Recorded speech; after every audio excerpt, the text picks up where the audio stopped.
नमस्कार. मागच्या व्हिडिओमध्ये ज्या पद्धतीने आपण अपडेट दिली होती, की बंगालच्या उपसागरामध्ये कमी दाबाचा पट्टा हा तयार होतोय. या ठिकाणी पाहू शकता बाष्प हे मोठ्या प्रमाणावर आपल्याला दिसून येतंय आणि ह्या भागामध्ये कमी दाबाचा पट्टा हा तयार झालेला आहे, सुरुवात झालेली आहे. तर या संदर्भात आजच्या व्हिडिओमध्ये जाणून घेऊयात, की संपूर्ण महाराष्ट्र जो आहे, यामध्ये पावसाचं प्रमाण खूप कमी राहिलेलं आहे. गेल्या आठवड्याभर पाऊस जो आहे हा गायब आहे. तर पावसाची स्थिती पुढच्या आठवड्यामध्ये त्याचबरोबर जुलैचा हा संपूर्ण महिना आहे कशा पद्धतीने राहू शकते, कोणकोणत्या भागामध्ये मुसळधार पाऊस राहील, त्याचबरोबर कोणकोणत्या भागामध्ये अजिबात पावसाची शक्यता नाही आहे, सगळी माहिती आजच्या व्हिडिओमध्ये जाणून घेऊयात. सगळ्यात पहिल्यांदा जर नवीन असाल महाराष्ट्राचं हवामान अपडेट या यूट्यूब चॅनलवर तर सबस्क्राईब करून घ्या. त्याचबरोबर बेल आयकॉनला क्लिक करा म्हणजे पावसाच्या हवामानाच्या सगळ्या अपडेट तुमच्यापर्यंत वेळेवर पोहोचतील. तर आता पाहू शकता पहिल्यांदा आपण लाईव्ह जो सॅटेलाइट मॅप पाहतोय याच्यामध्ये पाहू शकता आपण सांगितल्या पद्धतीने बंगालच्या उपसागरामध्ये मॉइश्चर जे आहे आर्द्रता हे आपल्याला ह्या संपूर्ण भागामध्ये पाहायला मिळते आणि हा कमी दाबाचा लो प्रेशर जो आहे हा ट्रफ इथे तयार झालेला आहे. मागच्या आठवड्यामध्ये ज्या पद्धतीने पाहू शकता अरबी समुद्रामध्ये जो ट्रफ तयार झाला होता याचा जो ट्रॅक होता या पद्धतीने इकडे गेला होता, अशा पद्धतीचा हा ट्रॅक होता. त्यामुळे हा संपूर्ण भाग जो आहे अतिमुसळधार पाऊस आपल्याला पाहायला मिळाला होता. मात्र आत्ता जर आपण पाहिलं तर अरबी समुद्रामध्ये अजिबातच बाष्प आपल्याला पाहायला मिळत नाहीये आणि याचा परिणाम सुद्धा राज्याच्या हवामानावर आत्ता आपल्याला पाहायला मिळतोय. संपूर्णपणे पाऊस जो आहे संपूर्ण महाराष्ट्रामध्ये गायब झालेला आहे. तर पुढची स्थिती कशी असेल? उद्यापासून वातावरणामध्ये बदल होईल. मात्र पाहू शकता विशेष पाऊस जर म्हणायला गेलो तर मराठवाडा त्याचबरोबर विदर्भामध्ये पडण्याची शक्यता आहे. मुंबईसह कोकण किनारपट्टी त्याचबरोबर मध्य महाराष्ट्र हा कमी पाऊस पडण्याची शक्यता आहे. तर त्याचं कारणसुद्धा पाहूयात. उद्याचा हा ECMWF AI मॉडेलचा मॅप आपण पाहतोय. उद्या महाराष्ट्रामध्ये वातावरण बदलायला सुरुवात होईल. मात्र हलक्या त्या मध्यम स्वरूपाच्या पावसाची शक्यता आहे. ढग जे आहे दाटून येतील, मात्र पाऊस जो आहे हा हलका ते मध्यम स्वरूपाचा असेल. पाहू शकता आपण सांगितल्या पद्धतीने उद्या लो प्रेशर या ठिकाणी हा स्पष्टपणे दिसून येतोय. या भागामध्ये पाहू शकता पावसाची वाढ ही झालेली आहे. हा लो प्रेशरचा जो ट्रॅक आहे अशा पद्धतीने मध्य प्रदेशवरून इकडे जाण्याची शक्यता आहे. सध्याचा हा ट्रॅक अशा पद्धतीचा आहे. त्यामुळे जर जास्तीत जास्त जर प्रभाव पडला तर याच भागामध्ये प्रभाव जो आहे हा पाहायला मिळेल. त्याचा पाऊस जो आहे थोडाफार वाढू शकतो. त्याचवेळी जो बाकीचा महाराष्ट्र आहे या भागामध्ये पाहू शकता मध्य महाराष्ट्र आला, त्याचबरोबर कोकण किनारपट्टी आणि मुंबई या भागामध्ये हलका त्या मध्यम स्वरूपाचा पाऊस हा सुरू राहील. पाऊस सुरू होईल उद्यापासून, मात्र हलका ते मध्यम स्वरूपाचा असेल. विदर्भामध्ये याचा जोर थोडासा जास्त असेल, कारण बंगालच्या उपसागरामधलं जो ट्रफ आहे कमी दाबाचा पट्टा हा आता सक्रिय होतोय. झाला उद्याची स्थिती आहे. आपण पाहूया की नक्की कशा पद्धतीने याचा प्रभाव जो आहे हा पडणार आहे. तुमच्यासाठी स्पेशल ग्राफिक्स जे आहे हे आपण पाहणार आहोत.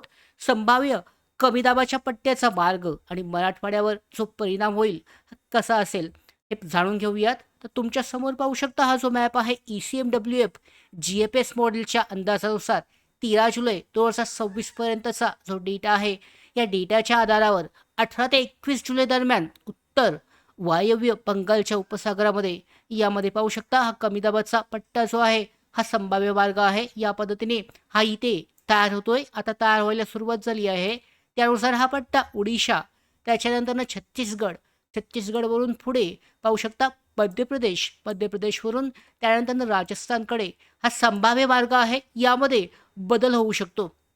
आता याचा प्रभाव जो आहे महाराष्ट्रामध्ये कुठे पाहायला मिळेल तर जालना आहे, परभणी, हिंगोली या भागामध्ये थोड्याफार प्रमाणामध्ये पाहायला मिळेल. त्याचबरोबर मान्सूनचा मुख्य प्रभाव हा या पद्धतीने आहे. पाहू शकता बंगालच्या उपसागरामध्ये बाष्प आहे. तर 21 ते 23 जुलै दरम्यान ओडिशा, पश्चिम बंगालचा किनारा यापेक्षा थोडंसं फास्ट आहे. उद्याच 15 जुलैला हा कमी दाबाचा पट्टा तयार झाला आहे.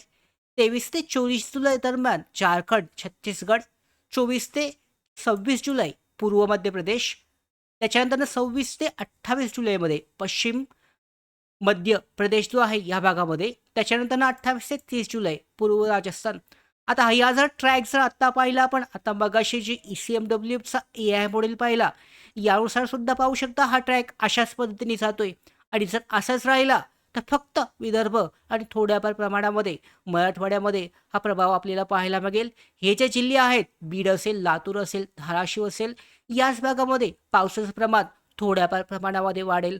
मात्र मुंबईसह जी कोकण किनारपट्टी आहे या भागामध्ये अरबी समुद्रामधला प्रवाह, त्याचबरोबर मॉइश्चर आर्द्रता कमी असल्यामुळे पाऊस हा थोडाफार हलका ते मध्यम स्वरूपाचा राहील. अतिमुसळधार किंवा जास्त पावसाची शक्यता ही खूप कमी आहे. तर या पद्धतीने मराठवाड्यावर कसा परिणाम राहील? संभाव्य कालावधी 20 ते 30. आता ह्या डिटेलमध्ये पुन्हा बदल होतील. ट्रॅक जर बदलला, जर महाराष्ट्राकडे आला, तर पावसाची स्थिती ही वाढू शकते. तर 22 ते 28 जुलै दरम्यान बहुतांश भागामध्ये मध्यम ते चांगल्या स्वरूपाचा पाऊस असेल. काही ठिकाणी मुसळधार पावसाच्या सरी या मराठवाड्यामध्ये पाहू शकता. हा अंदाज जो आहे, हा फक्त मराठवाड्यासाठी आहे. पिकांसाठी चांगला फायद्याचा कालावधी असा पाऊस असेल. सखल भागामध्ये पाणी साचण्याची शक्यता फक्त मराठवाड्यासाठीचा हा अंदाज आहे. तर ECMWFचा जो अंदाज यानुसार जर आपण पाहिला, तर पावसाची तीव्रता कशी असेल? अतितीव्रता जी आहे, यामध्ये कोणकोणत्या भागामध्ये तुम्ही आपण पाहिलेलं आहे या मॅपमध्ये अतितीव्रता जी आहे पावसाची 200 पेक्षा जास्त.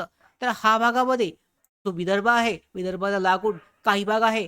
अतितीव्रता पावसाची शक्यता आहे. त्याचबरोबर जोरदार पाऊस 115 ते 200 त्याच भागामध्ये आहे. त्याच्यानंतर पाहिलं तर पाहू शकता हलका स्वरूपाचा पाऊस जो आहे मध्यम 15 ते 60 मिलीमीटरचा. तर या भागामध्ये किनारपट्टी भागामध्ये मुंबईसह कोकण किनारपट्टी भागामध्ये पाहायला मिळतोय. त्याच्यानंतर हलका 15 पेक्षा बाकीचा जो महाराष्ट्र आहे यामध्ये पाहायला मिळेल. तर अशी ही स्थिती राहणार आहे. ECMWF मॉडेल काय सांगतं तर 18 ते 20 जुलै दरम्यान बंगालच्या उपसागरामध्ये कमी दाबाचं क्षेत्र तयार होत आहे. मात्र आत्ता जर तुम्ही ECMWFचं मॉडेल पाहिलं तर उद्याच म्हणजे 15 तारखेलाच हे कमी दाबाचं क्षेत्र तयार झालेलं दाखवत आहे. याचा ट्रॅक जर आत्ता दिलेला आहे तसाच राहिला तर महाराष्ट्रावर याचा जास्त फारसा प्रभाव पडणार नाहीये. विदर्भातील त्याचबरोबर मराठवाड्यातील काही जिल्हे सोडले तर बाकी जिल्ह्यांमध्ये याचा प्रभाव जास्त जाणवणार नाहीये. तर ही जी प्रणाली आहे यामध्ये पुन्हा खूप जास्त प्रमाणामध्ये बदल होऊ शकतो. आत्ताच आपण पाहिलं 18 तारखेला ही सिस्टीम तयार होईल असं सांगण्यात आलं होतं. मात्र ही सिस्टीम आत्ताच तयार झालेली आहे. आपण आत्ताचा जो मॅप पाहिला उद्याचाच पाहिलेला आहे. तर ही सिस्टीम तयार झालेली आहे. लो प्रेशर या भागामध्ये पूर्णपणे तयार झाला आहे. जर का हा अतितीव्र झाला तर या भागामध्ये जबरदस्त अशा पद्धतीचा अतिमुसळधार पाऊस हा पाहायला मिळू शकतो. फक्त हा जो विदर्भाचा पट्टा आहे याच भागामध्ये याचा प्रभाव जाणवेल सध्याच्या स्थितीनुसार. जर का याचा ट्रॅक या ठिकाणी असा बदलला, असं जाण्याची शक्यता खूपच कमी आहे. मात्र असं बदललाच, काही कारणास्तव जर यामध्ये बदल झाला, तर महाराष्ट्रावर पाऊस जो आहे हा वाढू शकतो. मात्र सध्याच्या स्थितीनुसार जर पाहिलं, 30 जुलैपर्यंत महाराष्ट्रामध्ये मोठा मुसळधार पाऊस जो आहे हा होण्याची शक्यता आहे. शक्यता खूपच कमी आहे. हलका ते मध्यम स्वरूपाचा पाऊस जो आहे संपूर्ण महाराष्ट्रामध्ये पाहायला मिळेल. ही स्थिती पाहिली तर पाहू शकता 18 जुलैचा हा मॅप आहे.